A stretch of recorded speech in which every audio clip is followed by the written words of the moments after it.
Brother, are you all right? No, I am not all right.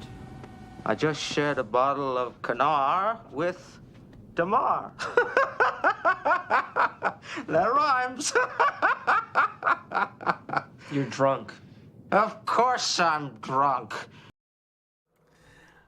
Greetings and salutations, friends. Welcome back. Yes, it has been a bit of time. Well, for those who missed the previous announcements on the last live stream we had a few weeks ago, we're going down to more of a monthly schedule, especially with Veterans Talk. Kanar with Damar, still leaving license to do a couple shows a month. It all depends on scheduling and availability. Because holy shit, are we not starving for topics to talk about? I mean, normally we talk about things actually related to the show topic before we press the button to go live. Today, not so much. We were actually talking about something else unrelated that will probably be a topic again in a couple weeks, because I have a feeling there's only going to be more added to it, and yeah, the mouse done fucked up again. Shocking. Well, par for the course right now. The mouse is gonna do what the mouse is gonna do.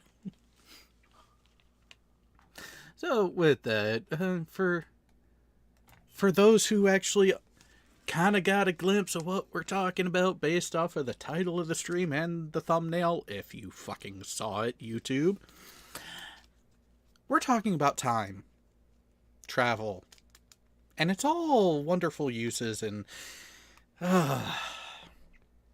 is it an overused trope, or can it still be used effectively? That's actually the main question that came to mind for me to spawn talking about it. Was, well, no, okay. Let me be completely transparent on this. For some reason, when the topic, when the question of what we would be talking about came up, for some reason, Rocky Horror Picture Show jumped in mind, and the time warp. So we're gonna talk time travel again. It's just the way it's gonna be. Sometimes that is all the inspiration that's needed for a show like this. Well, time travel, it's a little bit wibbly wobbly. But to be honest though, how many times when it comes to time travel has it been something that's been implemented into a story where they've been taking it into account with, previous and succeeding episodes or episodes coming afterwards? So are we going to rule out shows that actually rely heavily on the malleability of time and time travel as its core premise? Because that's going to rule out Doctor Who, especially the relaunch since the mid-2000s, because that show requires time travel and all the wibbly-wobbliness of time.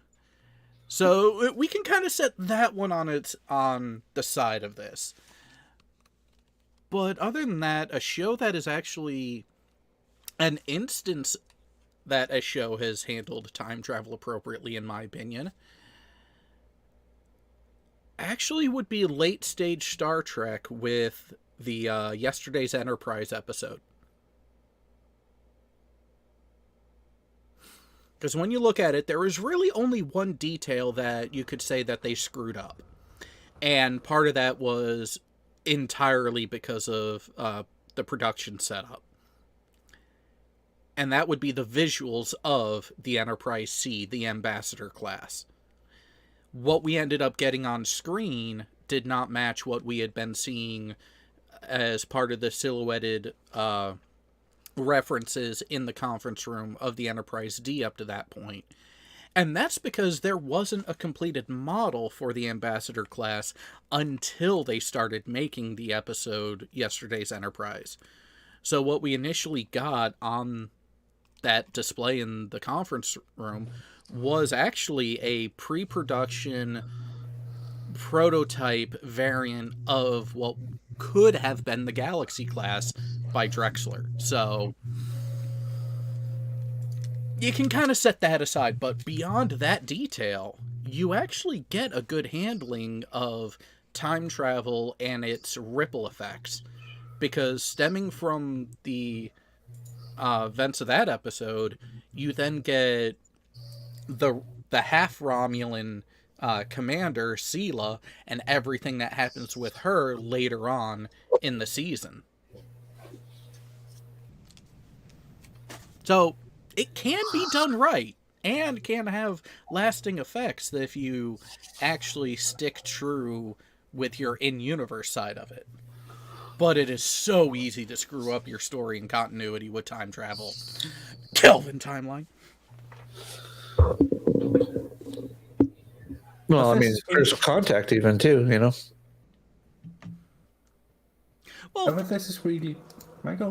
Well, First Contact actually, as the movie stands, works. Because if CBS Paramount, listen up here, if they actually properly confirmed at this point that everything we've gotten since the end of the TNG Crew movies has been in an altered timeline because of the events of First Contact, a lot of the gripes and issues from your more long-term hardcore fans goes bye-bye, because now you can apologize for fucking lying to us about it being in the prime timeline, this entire aspect.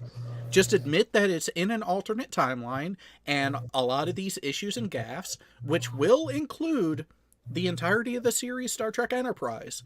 Enterprise itself is the beginning of these altered timelines.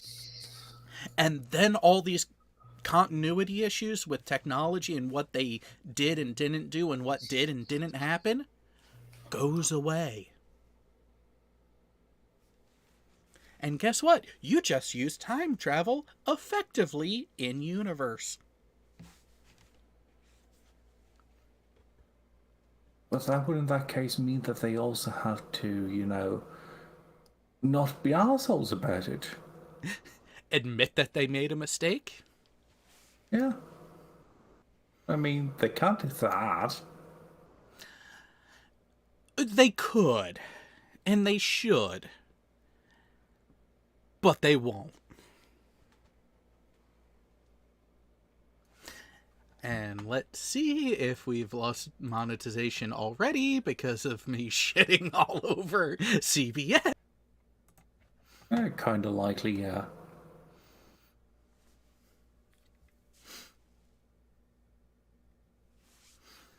But what was it that came to mind? Yep, limited already. I'm not even surprised. Not surprised at all. I'd be more surprised if we were still green. Well, where were you initially thinking on that premise, Leon? Yeah, but what I'm thinking is, you have some shows where you do have time travel episodes, and then it's not brought up later, it's not brought up in any kind of a meaningful way as to where this actually takes place. And some shows just... Are you referring to the Red Dwarf episode that we recently watched? No. I'm thinking just in general. Because we have an episode of DS9 which actually brings this up and does it in a beautiful way. Trials and Tribulations. Where they just mash everything in, but they make it work. They don't keep talking about it, because as is mentioned, you do have the Temporal Prom Directive. People know that you're not really supposed to talk about it. People know that if shit happens, you're not really allowed to talk about it all over the place. And therefore it makes sense that no one brings it up.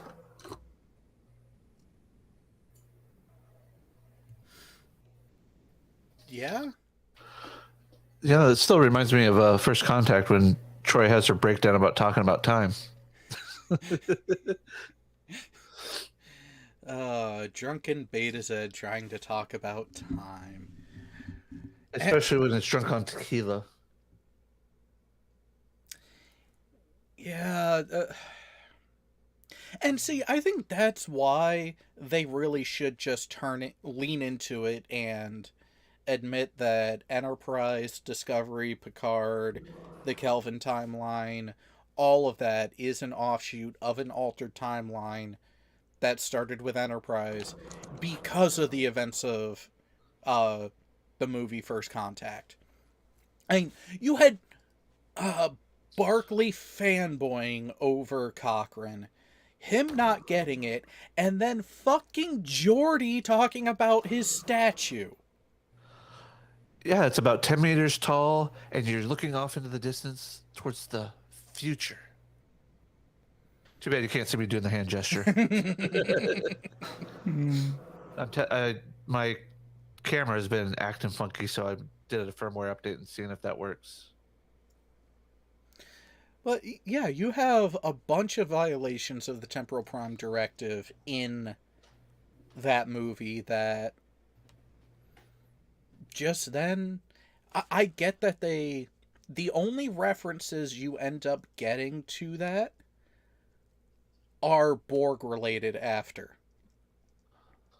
Like on Voyager, they mentioned something about First Contact, and Seven of Nine made a comment about, "Oh yeah, I know what happened there.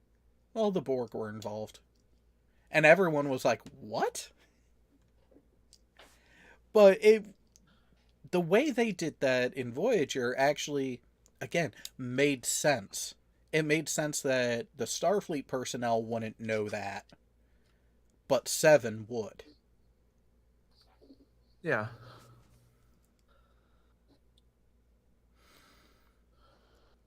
But then that's also something that isn't really mentioned later on either. It isn't something where we can partake in what's actually being happening at that point in time. Shit that could technically, help out later, what with Picard and all that bullshit, if they were in the same timeline. Which to me just goes to show more reason to just accept it's not the Prime timeline. It's not the characters that we had seen previously. Which is fine. Seriously. Paramount CBS. It's fine. You just have to admit it. Kind of like dealing with an addict. The first thing you gotta do is just admit you have the problem.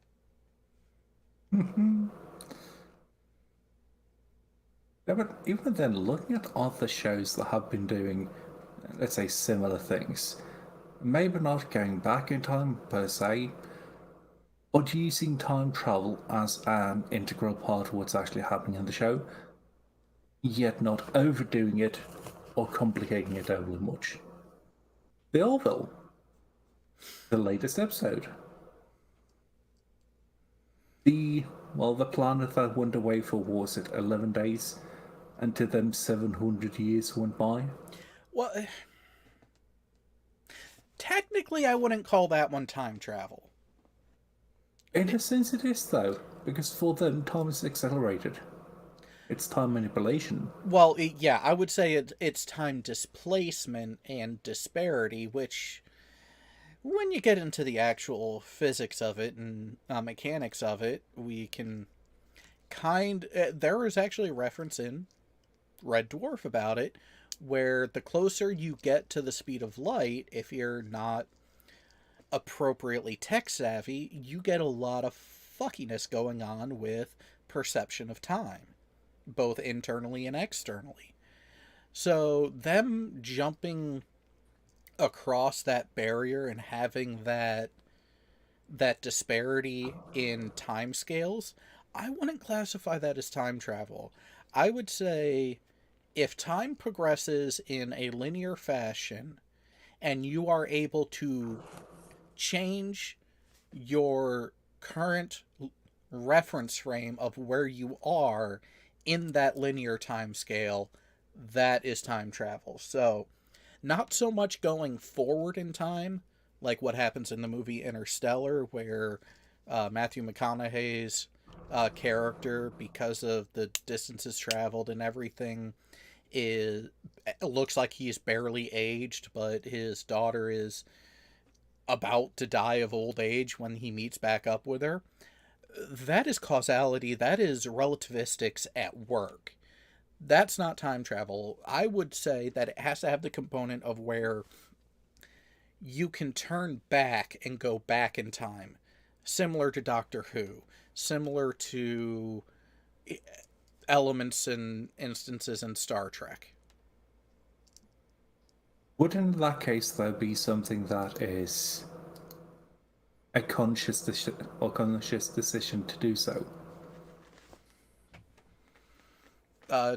Well, it may not always start that way, because think of City on the Edge of Tomorrow. McCoy, all hyped up on everything, didn't really know he was jumping back in time, but he still jumped through the portal.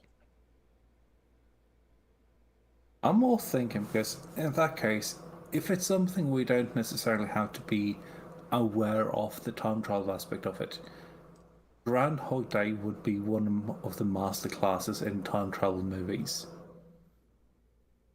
That is actually a time travel paradox. Yes, yeah, he was stuck in a loop, reliving the same day, who knows how many times, especially if you retain what was taken out of the actual filmed script and stick with the initial drafts where it had posited that he had lived what, a couple of thousands of years, if not over 10,000 years, same day over and over and over,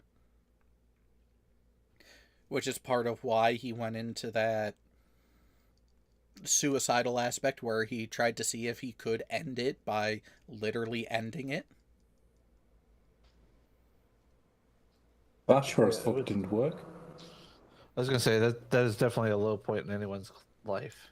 Well, If you were just stuck there. I mean, you have to try it. I mean, yeah. I mean, if you're there long enough, at some point you are going to have that weak spot. You are going to be faced with that thought and that potential, and you've been there that long. I can't fault the guy for trying in that situation.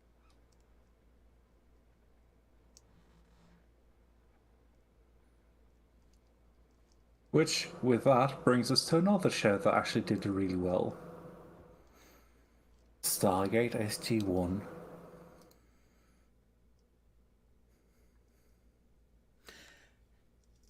Talking about the episode where they went back and essentially knocked out Hammond. Well, that too. And SG Groundhog Day. Yeah, they had that one as well. Yep.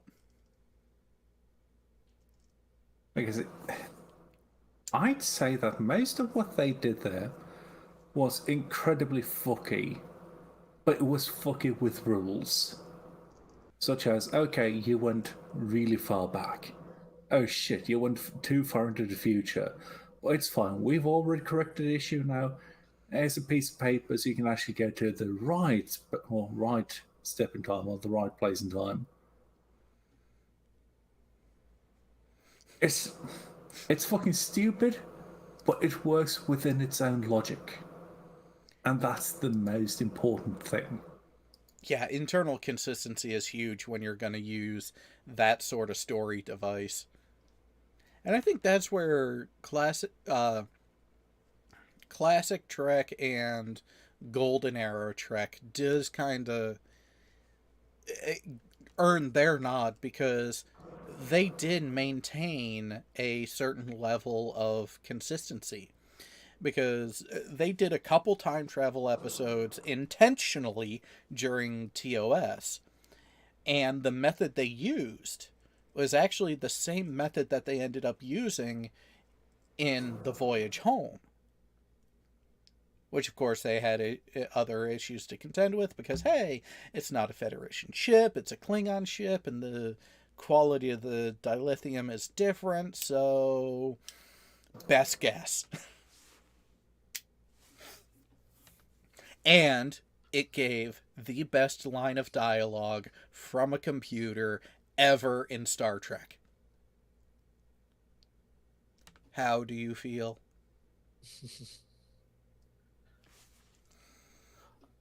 Another time travel Star Trek is obviously all good things.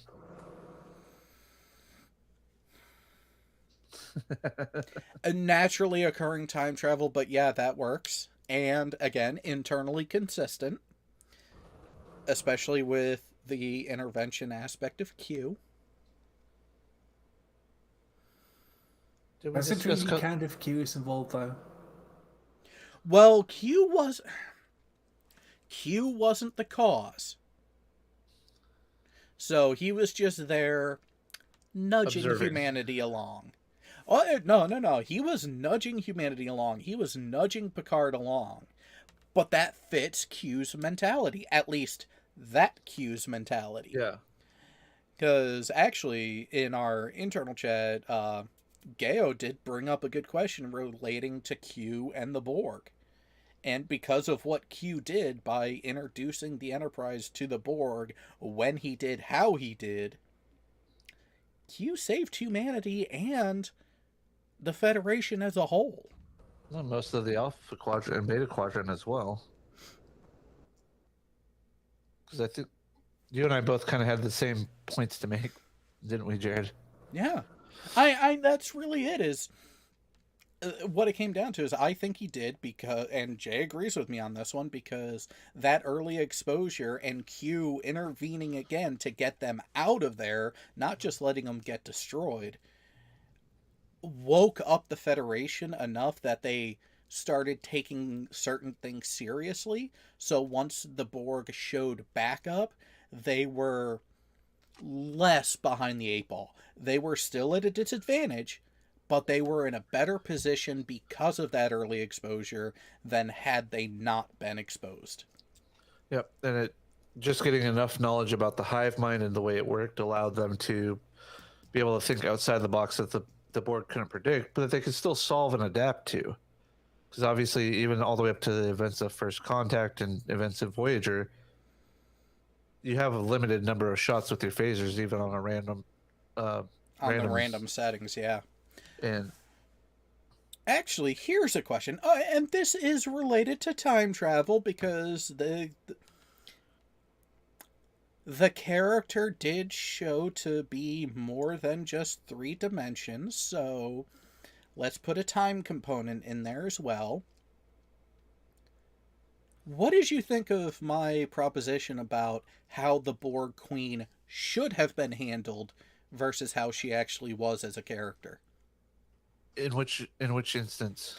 Well, the fact that, so as the character of the Borg Queen has been portrayed so far, the Borg Queen is the driving force, is the controlling voice, is the head of the collective. Like, the Queen is the core of the Borg collective. Without the Borg, there is no Queen. Without the Queen, there is no Borg, kind of thing. Which I agree with Leon, cheapens the Borg. Makes them less of a menacing threat than what they were initially shown to be. Yeah. But Go ahead, Leon. But my thought, my change to the story, what would actually put a little of that back, not completely, but a little bit of it back, but also explain the presence of the Borg Queen better, isn't that when Picard got assimilated and changed into Locutus, it canonically right now, it's the Queen let him keep some of his individuality because she wanted another individual to be there by her side. But what if the presence of the Queen was actually a result of the collective trying to regain a glimpse of that unknown element of an individual mind being a leader that they had when they assimilated Picard, and the reason why he had the designation Locutus and he was more individualistic is because they failed to fully assimilate him like a regular drone. Because his willpower is too strong to allow it. Yes. I'd say half good, but at the same time, the Borg they've assimilated billions of individuals. I'm going to guess billions upon billions of individuals. And all of a sudden, we have Picard. Well, Go on. I was gonna say, we know that technically the Klingons are a stubborn race, so too are the Cardassians and whatnot. But we don't understand culturally their will of survival necessarily, like we do a human. So it's easy for us to sit here and say, yeah, it's Picard's strength of will that allowed him to not be assimilated as far. But if you look at the way the Klingons portray themselves, or the way we portray the Klingons to portray themselves, is that they're this hardy warrior race. They should also be able to, by theory, elicit the same aspect that Picard did, that they shouldn't be fully assimilated, and that they should be able to be that leader that Locutus was supposed to be. I can accept all this with one change. Essentially, the Picard that we meet, or the Picard that we have in these circumstances, isn't the Picard of that universe. There was a swap when they were actually sent towards the Borg in the first place. They, at that point, got into essentially a trouser in time, a parallel universe, where in one case, they didn't return. The Borg they didn't reach Earth, they didn't know what fuck happened. And then the other, the Borg found Earth, or were on their way to Earth. And that's how everything kicked up. Essentially, so you have it said that Picard, not just by merit of being with all this willpower, but not actually being from that universe in and of itself, being a complete anomaly to the Borg, being something that the Borg wanted to explore further, and that's why they let him have that. And that's how they explored more individual traits of him. That works for me. Yeah. I could see Because that. otherwise, just going by statistics, it would have been impossible, essentially, to not have found someone else with as much or more willpower than Picard in all that time.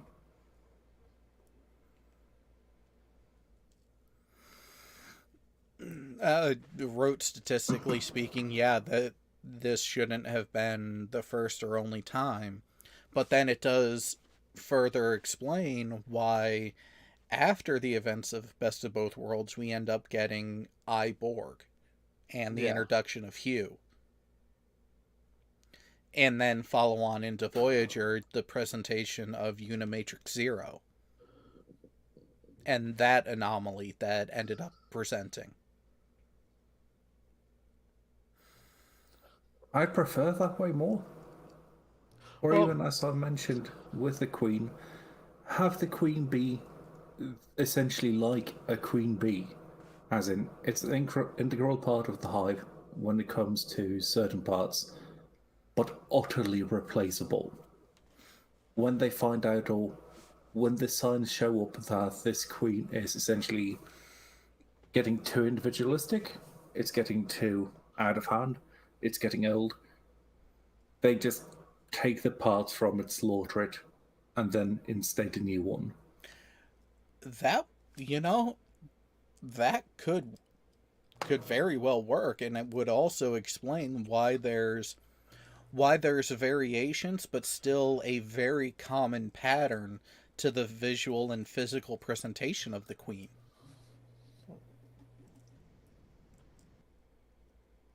But that's also something where you remember me bringing up the whole thing about the Queen being shackled?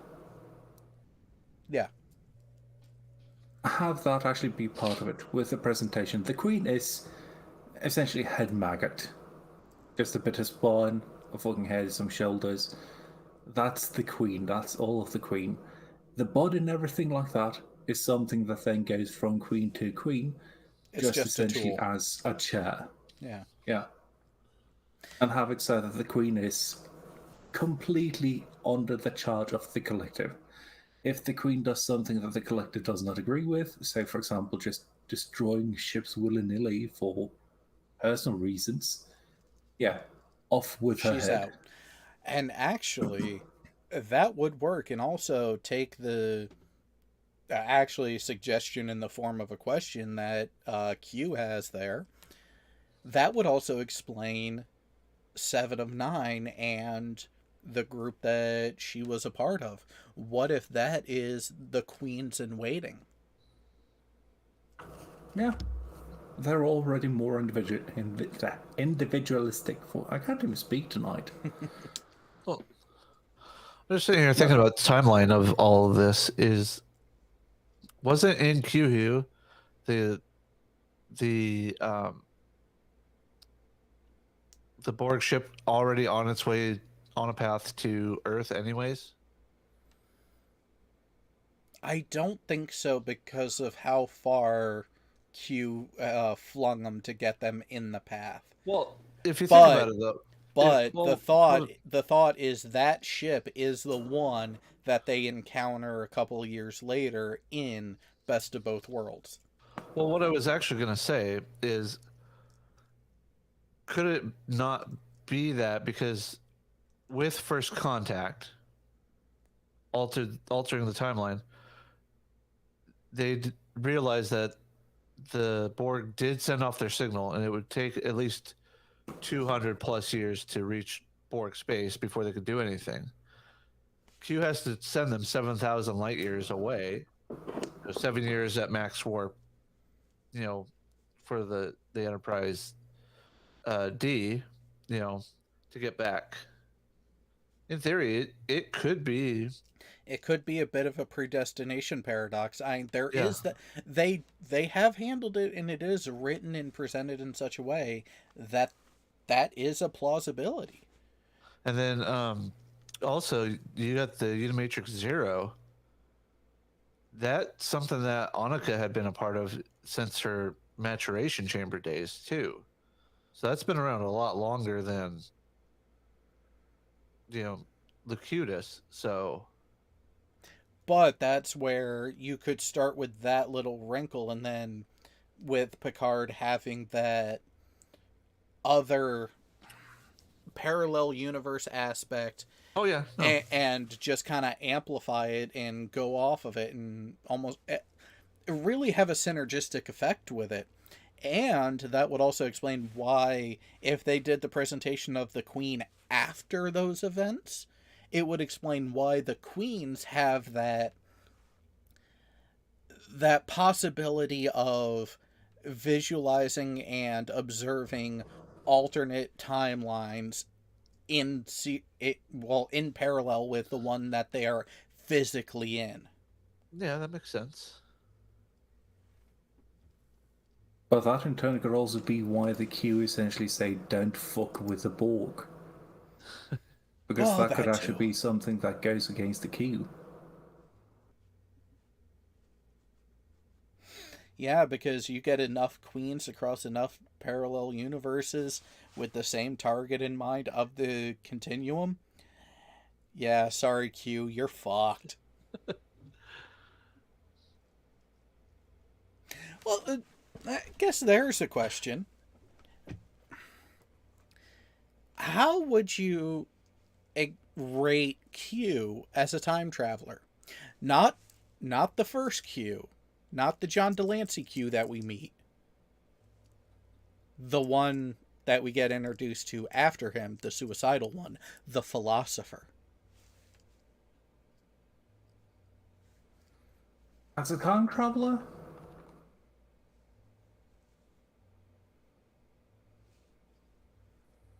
Overall, not too shabby, I'd say. Kind of really hard though to. It's really hard to really judge him due to not actually being able to see everything that he's done.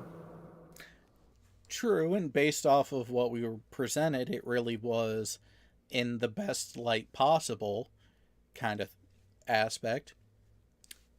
He was actually that idealistic Q that actually wanted to do good with all the lowly creatures that he interacted with and not play games with them like some other Q.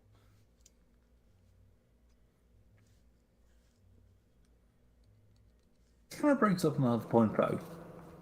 The Q are essentially or they essentially have limitless power when it comes to all these things, except for what other Q want. As in, if you have a larger group of Q, they can overrule the decisions or the actions of, well, singular Qs or just smaller groups of Q. You get enough Q in agreement, they can brute force pretty much anything they want. Because at the same time, if you look at the Borg, and if they would be, say that they would be a threat to the Q or to Q, how would they be? Q could essentially just remove all of the cubes right away. Just boom, gone. They could do anything. They could even make it so that, what's it called? They could just make it so that the rules of the universe do not apply the same way to the Borg anymore, and the Borg will just cease to be. That is an option, but there's also, what if the Q tried to take a similar vein as to the Anarax method, where find a singular event that was essentially the birth of the Borg and make that not happen. But then what about ripple effects? What changes end up happening as you go back towards a modern time frame if you do that? And that's where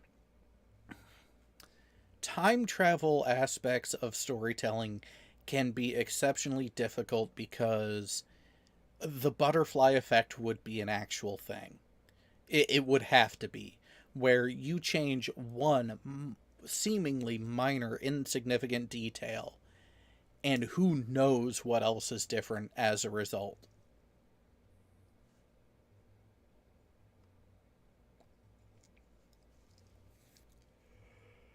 But why in that case not actually, roll with it?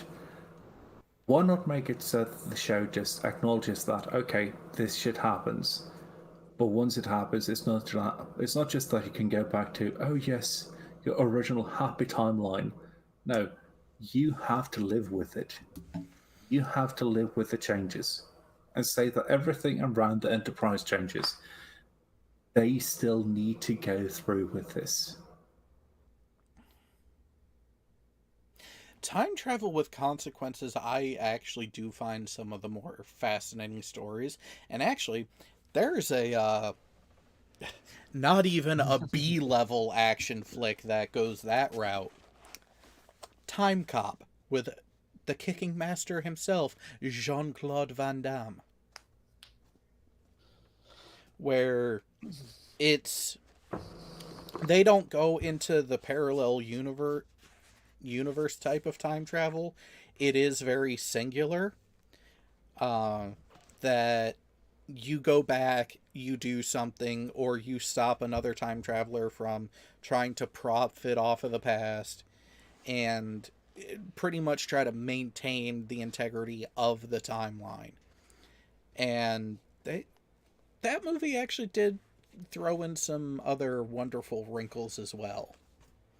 Basically, if you end up finding yourself from the past, so you jump back in time, you see yourself in that time period. So your native self in that time, if you two touch, you annihilate each other because different quantum states, different quantum time frames of the same matter don't like to coexist. It's actually an interesting aspect of particle physics that they're using as the basis of it. But the way they do it is actually kind of creepy and yet kind of cool at the same time. Because think the Thing mid-transformation after getting new DNA. The two bodies pretty much meld into that and then dissolve and disappear. That's fucking horrifying. Right? Gotta love the late 80s, early 90s sci-fi action flicks. I was gonna say, Red Dwarf has a good episode of Consequences with time travel, when they go and stop the second gunman on the grassy knoll, only to find out that they're the second gunman on the grassy knoll. Mm-hmm. And when they have JFK survive the event, it's really fucks up history. You know, there's another British character that likes to mess with events in that way and tries to mess with some fixed points in time, some things that are supposed to happen, and he tries to make them not happen, and it doesn't really work out well. There does it, Tennant? Oh, come on now. He's just trying to fix the wibbly wobbly that he created.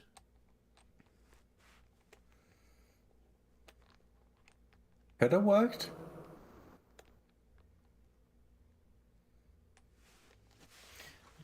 Was it? There was either a show or a comic where someone essentially managed to fuck up everything with time, and then they spent ages in trying to just fix it all again. And in the end, they got to almost the right universe, where there was just something off. Sliders. I'm not talking. Sliders. Is that one? Yeah, they main character found a way to travel between parallel universes during during like his second or third trip. He and a couple of friends and a colleague end up getting stuck. Their controller gets damaged, so they can't control where they go to, so they are randomly jumping between parallel universes trying to get back to theirs. And the show ended with them getting close enough. I'm just not sure I've actually watched Sliders.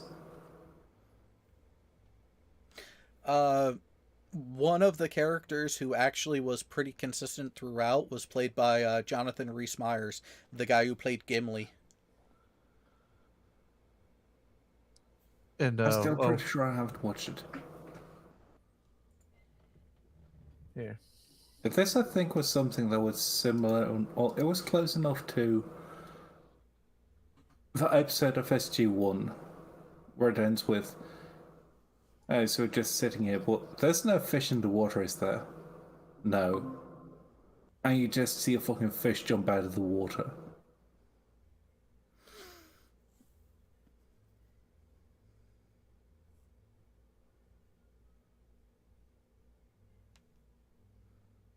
Yeah. It looks amazingly 90s. Oh, it was. But, you know, it was actually an enjoyable show. It is what they wanted Quantum Leap to look like, but didn't have the computer graphics to do it. There's something about Sliders and a Jared liking it though that I kind of feel like there's a minor issue there. Ha ha ha. My last name is not Fogel. Thank fuck for that. Oh, that was a creepy fucking watch.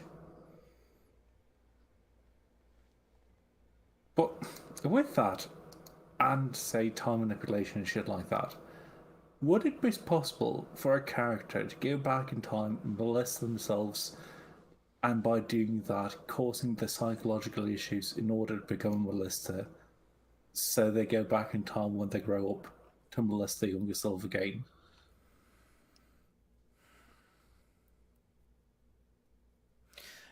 Some psychologists would argue simply the abuse happening in the first place would be enough of a trigger for it to perpetuate a cycle, because if you go by those studies, the vast majority of those types of offenders were victims earlier on in their life. Yeah, just watch Casual Criminalist. You'll figure it all out. Not that I need to plug another Simon Whistler channel. Not that you need to, but I binge watched it for the last 3 weeks. It's almost like there's been something missing in my life. Not that I wasn't forewarned. Yeah, well, I've been trying to encourage people to get away from the computer for stretches of period of time, because that's healthy. Yeah, I kind of can't because I have work to do on the computer. Yeah. healthy. You wouldn't be sitting here if it was healthy. Hey, I was outside in the open air, even though it's fucking hot as balls, earlier today before coming back here. You know, I could have just stayed out and about and enjoying some of the testing that I was doing. But no. People wanted this, so I came back to make sure that it happened in a timely fashion. And, Timely. yeah, hey, there's a universe out there where instead of today, this would be happening next week in the middle of a holiday weekend. And then what would you be saying? Yeah, doesn't matter. I'm off that weekend too. See? But there is something to be said there about shows that take their time travel really fucking seriously. But they do it in such a way where it actually comes across as being almost ridiculous. But do they do it in such a way that there's a thing that goes ding when there's stuff? Yes, they do. Things always go ding, especially when there's stuff. Jared, I found something that you're not going to like. Oh no. It's a Star Trek timeline. Okay.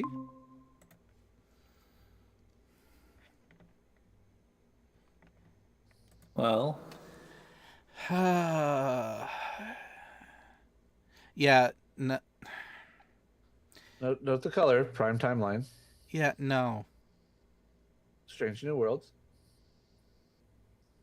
TOS, animated series. Movies, TNG. Voyager. First Contact, Insurrection, yada, yada, yada. Yeah, no, there needs to be another offshoot from First Contact back prior to Enterprise, putting Enterprise, Discovery, Strange New Worlds in a different timeline. And different from the Kelvin timeline as well. But Yeah. that temporal incursion would be on the alternate timeline from First Contact. So it'd be like a green line going from here to here and then here. Yeah. I can understand that. Yeah, so the Kelvin timeline was an alternate of an alternate. And Enterprise, Discovery, Strange New Worlds, Picard, Prodigy, all of that. Well, Prodigy and Lower Decks is in a gray area. That could be prime timeline, that could be alternate timeline. I haven't decided where my headcanon places those yet. I would say it's at least before the Federation. Maybe, though, in the Mirror Universe, because, as we all know, invaders must die.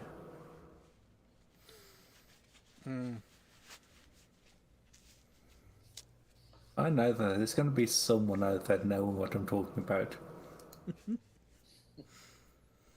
Knowing this cavalcade of fuckers that we have around here, yeah. You can make some random reference to some random show or movie, and at least one person out there is gonna get it. Hopefully. I'd be really fucking disappointed otherwise. You mean like you're up late, Captain? Were you polishing the old torpedo?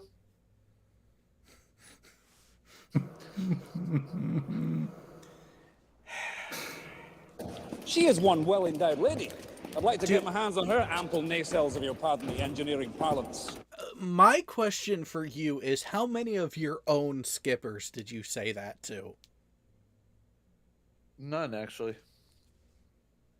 Koval was an ass that I just didn't want to deal with, and I respected the second one too much, and the third one I didn't have time to do anything because we were in the shipyard. Fair point.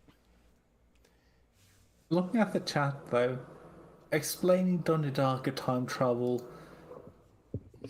no. Well, that's kind of like Butterfly Effect with, Reeves, Keanu Reeves. No, Ashton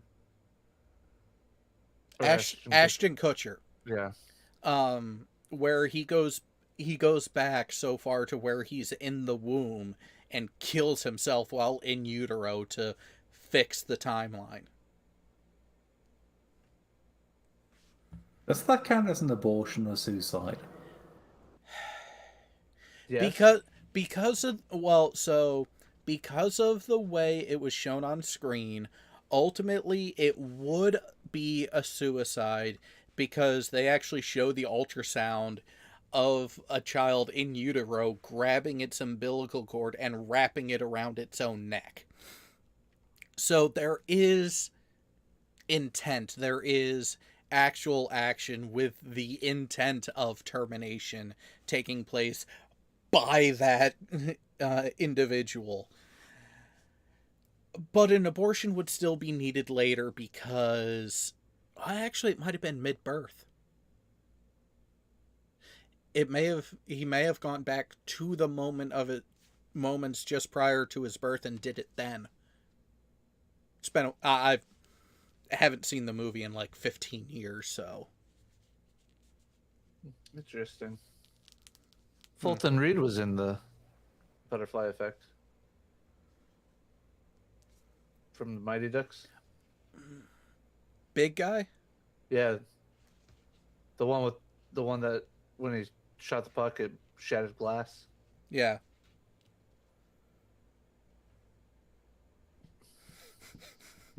Paradoxical suicide abortion. Hey, it works. But would it really be paradoxical because it fixed the paradox? It fixed the issues. A counter paradox?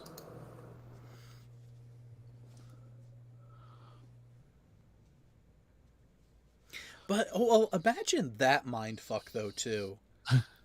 Realizing that not only do you have the ability to jump backwards and forward in time at will, but the only way to fix the timeline to where everyone you care about is happy is if you never existed. I mean, there is something to be said there about a certain ruling recently. Well, I think that's something for another show. So what I'm hearing is it's basically the thought premise is a darker version of It's a Wonderful Life. Yeah. Yeah, instead of thinking that everyone would be better off without you, but learning the opposite. No. This is trying to make everyone happy with you being there, but you come to the realization the only way to make everyone happy is you're gone. Not just gone, not just you're there for some period and then you aren't. It's you never existed.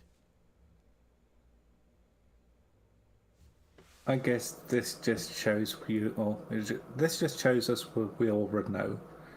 It's not easy being Hitler. hey, what if he was one of them? What if? Now, this would be a fun movie to make. Don't see it being made, but it still would be a fun movie and a fun premise to explore. What if you combine Man in the High Tower with the butterfly effect with Das Boot? But it's all from the perspective of Adolf. So that way, you have him realizing, holy crap, I'm this horrible person. If I live, it gets worse. If I die, it's what's supposed to happen. But say I never existed, how bad would it be then? How different would it be if Adolf Hitler never existed? What would have happened then? Well, hold on. Let me take a look. I think somebody might have covered this at one point. To be honest, though, Now, Jay, I'm not saying that he never got to power. I'm saying he just outright never existed. I know what you're talking about. What were you about to say, Leah? to be honest, though, I kind of get the feeling that if he had never existed, we'd still have had the same shit happening, just with someone else in the forefront. But how would that have changed things? That's the question. Would Germany have been as bad in the global perception of things after the fact? Or would they have been worse? There would have been a difference. Regardless of... no matter what, you change the person in that position, there are going to be differences. The question is, what are those differences? Yep, 2 years ago, the infographics show did a thing on it. 5 years ago, life's biggest question.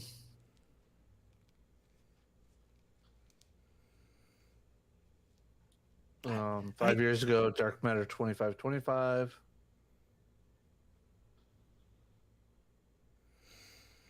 Four months ago, what if Adolf Hitler woke up in the 21st century by the infographics channel? That one was actually a good one to watch. Icarus brings up a good potential. What if the change is that World War II still happens, but it's delayed until after the advent of the atomic weapons and more people have them? We wouldn't be here talking about it.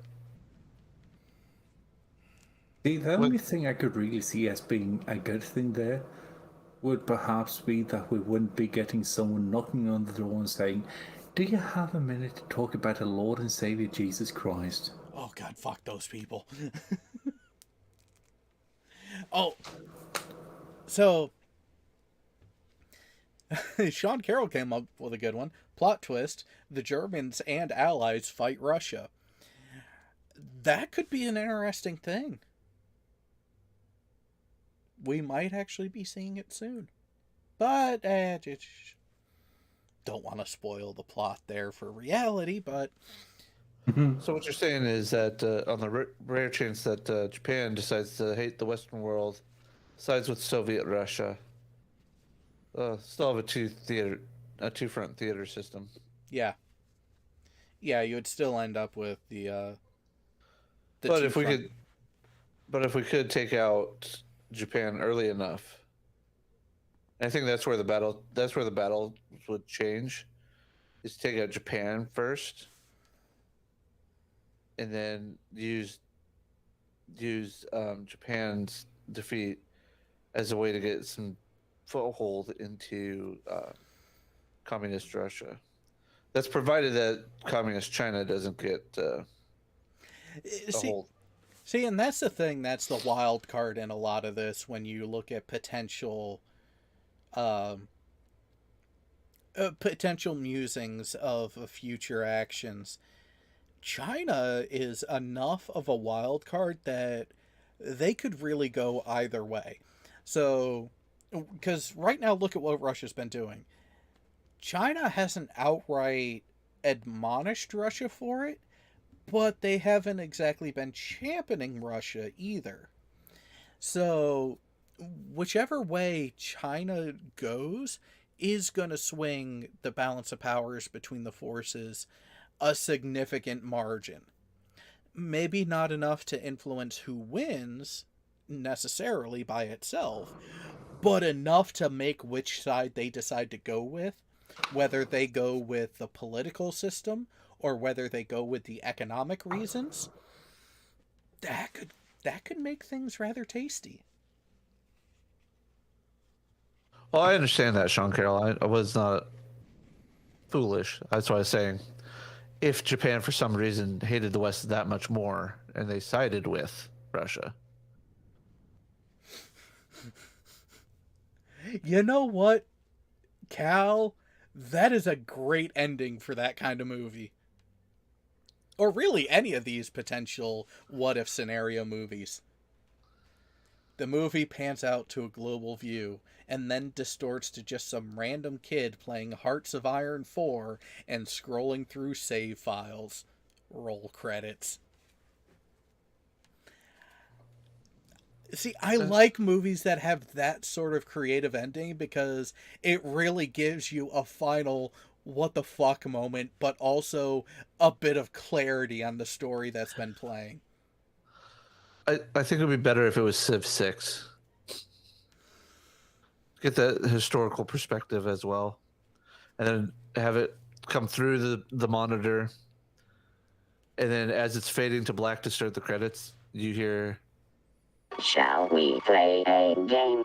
or shall we play, or having it say global thermonuclear war, something like that. Now you just have some old fucking Indian dude going, "Well, I'm gonna release the nukes on you." That's everything that always happens in fucking civilization. Fucking Gandhi. But how would you feel about a series where essentially every major dictator or every major larger than life character in history is essentially a time traveler that's gone back into history and just taken over the personality or the identity rather of an otherwise unremarkable person? See, and that's where I wonder how much of that would actually fall into a predestination paradox where had the person not done that, those events never would have happened to begin with.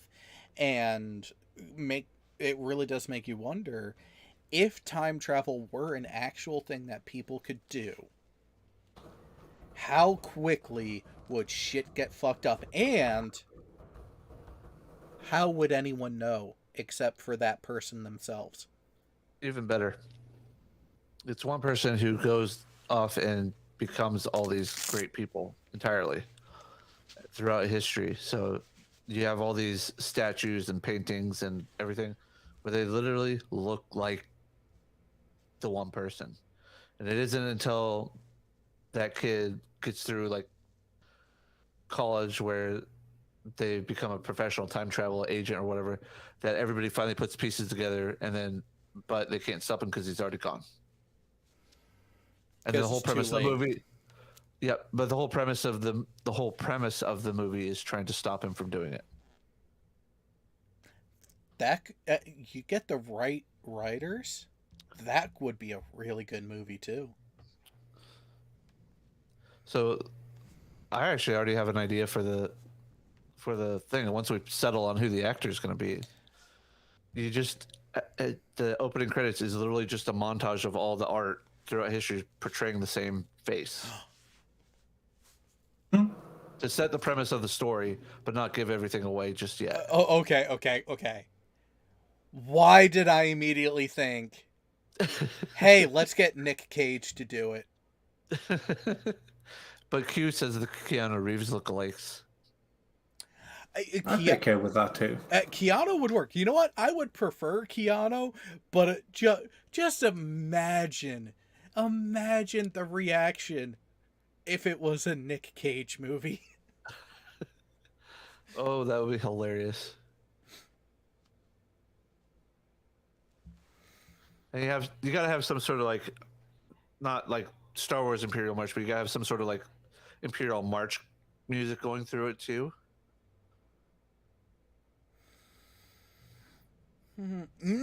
What about Wait, no, I got it. Instead of Nick Cage or Keanu Reeves, you get Christoph Waltz to play the lead character, the person that they're going after, and the march that's played at the beginning of the movie. Oh God, what was the name?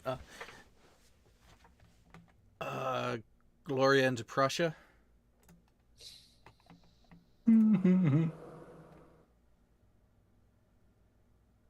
Well, why not in this case take the opportunity to make it so that it's a time traveling rat?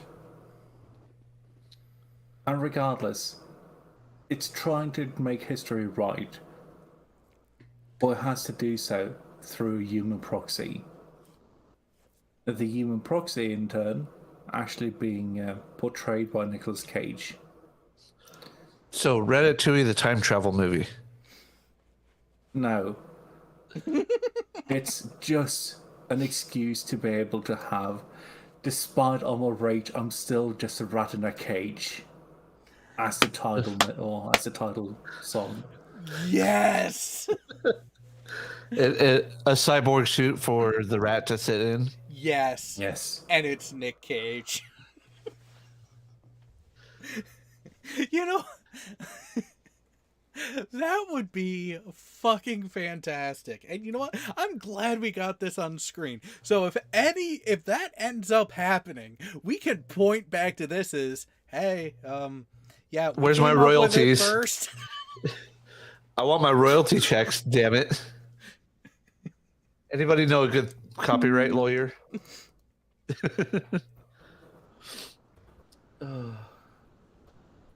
But do we split the proceeds? Do we split the royalty rights 3 ways, or do we demand each a third of the profits? Okay. Hang on. I will propose this to make it fair to the person who presents the idea. The voice who actually puts forth the idea of the portion that would come to us gets half of what those proceeds are, and then the other 2 panel members get 25% each. Because you were here, you were part of the discussion, but ultimately it was Leon's idea. He was the one who stated it, or my idea. It was along those lines. I think we could work with that. God damn it. I'll get it. Oh, God.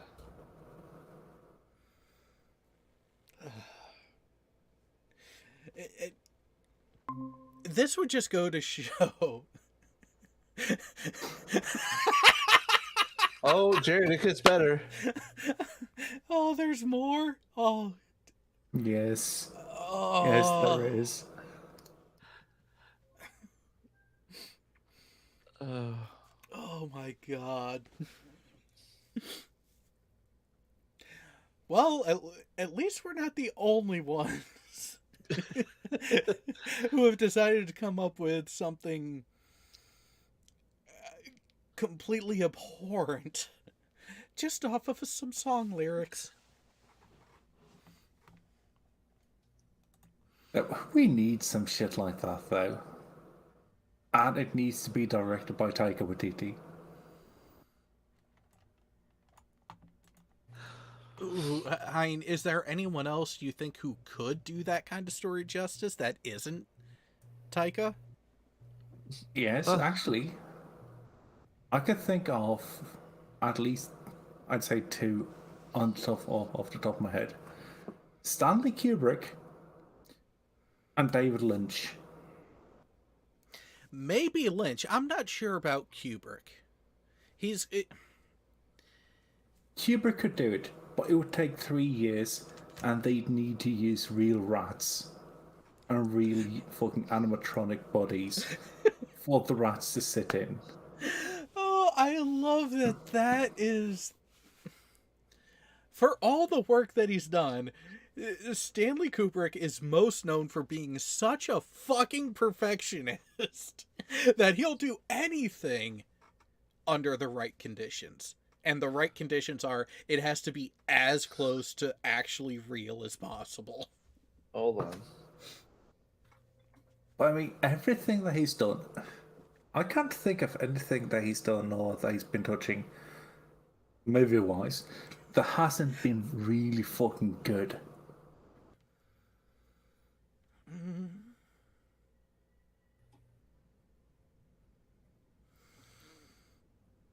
Yeah, is there a such thing as a bad Stanley Kubrick movie? Okay. You know what? There is, just not in this timeline. Okay, so I'm doing a. Have you guys seen any of the ads for artgrid.io? I know you both use ad blocker, but No, just I curious. haven't. Okay, so this is the ArtGrid channel. Okay, so I can get the commercial that I wanted to look up. Notice the ad that I got on the channel. Their own ad on their own video on their own channel. Oh, you got multiple Inception. It's their channel, their video, their ad, and they got the ad banner up on the right. All right, just gonna play a Well, little where bit here they- at the beginning. Imagine they had art grid stock footage in the 60s. Okay, guys. All right.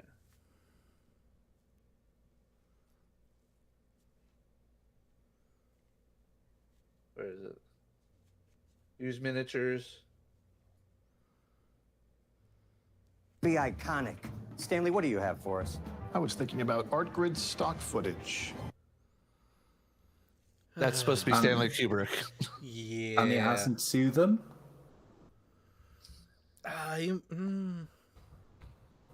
Satire, they're allowed to do it. It falls under fair use and parody. So Because they are making fun of the fact that he would have demanded to shoot actually on the moon. yeah. Icarus asked if anyone had seen Kenobi recently, and that's what we were talking about before we went on air. And how it fucking sucks. Oh God. Where to start? Where do I begin? It's interesting how there are some lore purveyors of certain properties that have interesting reactions and takes to certain things. Like, a lot of people have been less than praiseworthy of Kenobi. But apparently Eckhart's letter has been on the positive side, which I'm not saying that there's some sort of payment deal going on there, but I wouldn't be surprised if there was. All right, here, I just did a quick YouTube search for Kenobi review.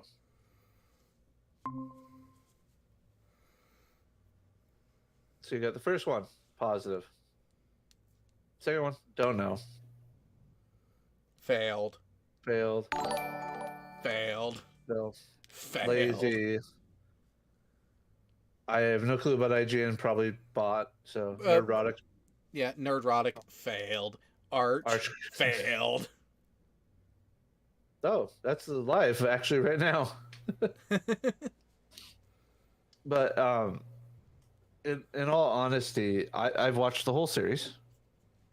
I think most criticisms of the writing are fair and valid because it is stories that if they had done with other characters, it'd probably be more successful. But if they had actually written to the lore that is the Star Wars movies properly, they could still tell this same story. It'd still have Vader and Kenobi meeting and having the issues that Kenobi has. But they would need more episodes, and that's the problem with the Disney Plus. They want the short turnaround. And they need to actually allow these stories to develop and expand. Well, you need writers who are capable of writing a story that can actually progress without having to rely on filler. Well, and that's just it. Is like I enjoy it for what it is. I wouldn't say it's great. I wouldn't say it's horrible. It's just it is. How many people do you know that have survived being stabbed in the chest with a lightsaber? Well, and to argue with that, I'm gonna argue that just a little bit here. You have to go to the extended universe and to the KOTOR games, the Knights of the Old Republic games, where you actually first get the true effects of healing with the Force.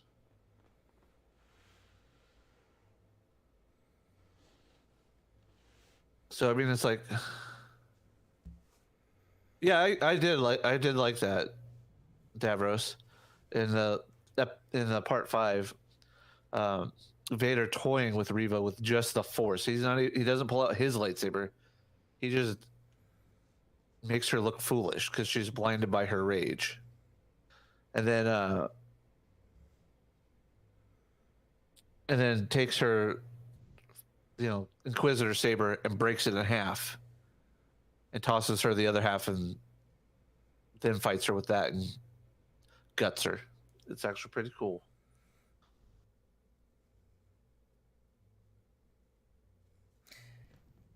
Terry does mention Maul surviving getting cut in half, which... Yeah, getting cut in half, though, you're not harming as many vital organs getting cut off at the waist than you are getting stabbed right through the chest. Yeah, kind of hard to survive a boiled heart. Yeah.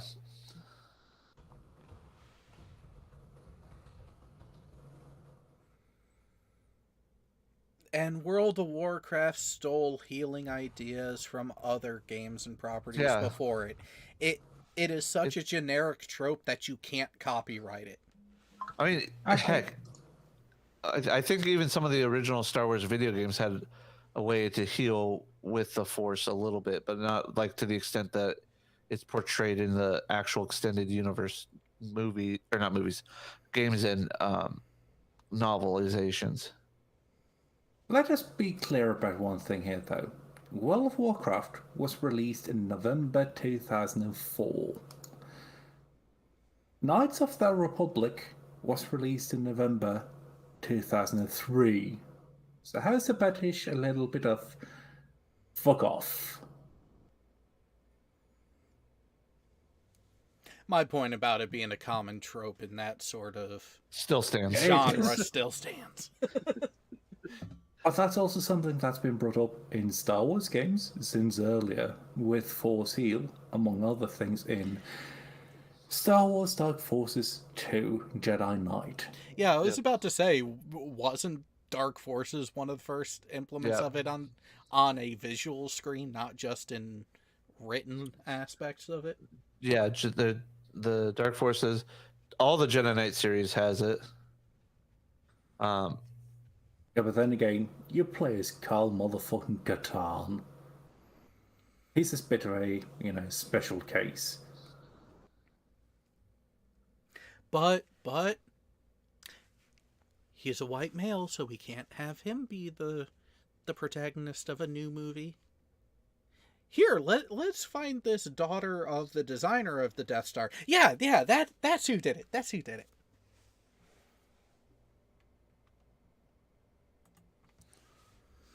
Hold on, I think I have an answer to this. Let me see if I have it. please tell me it's Grievous saying, General Kenobi!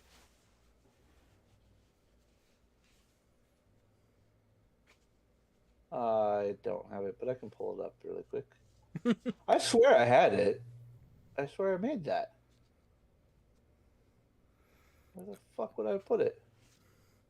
What, you clipped the $5 Aussie for hello there? Pretty much. I swear I had the hello there. I must not have saved it. Oh well. I thought I did. But we need a show about Kal Katarn that doesn't fucking suck ass. So we're going to have to wait about 20 years. At least, yeah. But just going through, you know, Kal Katarn memes. Kal Katarn once threw a thermal detonator and killed 50 stormtroopers. Then the thermal detonator exploded.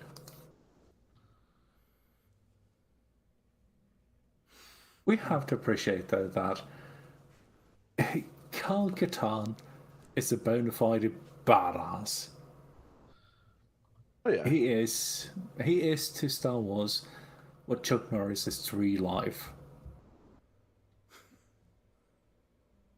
Except he doesn't suck. Yeah, I can't disagree with that one. So, we're coming up on transition time to where we are going to move from this topic and stream to the wonderful roasting dumpster fire that is to follow, and there will be a short 5-minute intermission just so I can get shit transferred over between the two. It's not going to be one into the other because I don't have that much. I don't have that much give a fuck about this compared to other people. So, but with that, any parting thoughts? Oh, you found it. No, I just found a YouTube video with it really quick. Don't worry, I'll get it clipped out eventually. Cheap bastard. No, just smart. It would be a shame if, you know, someone were to actually listen to this and all of a sudden the music goes do. No, I'm not going to start that. No. But we will see you all shortly with an expanded panel. Speaking of expanded universes, let's see what other shit people have on their minds and what they want to rant and rave about because, yep, it's one of those weekends. See you all in a few minutes.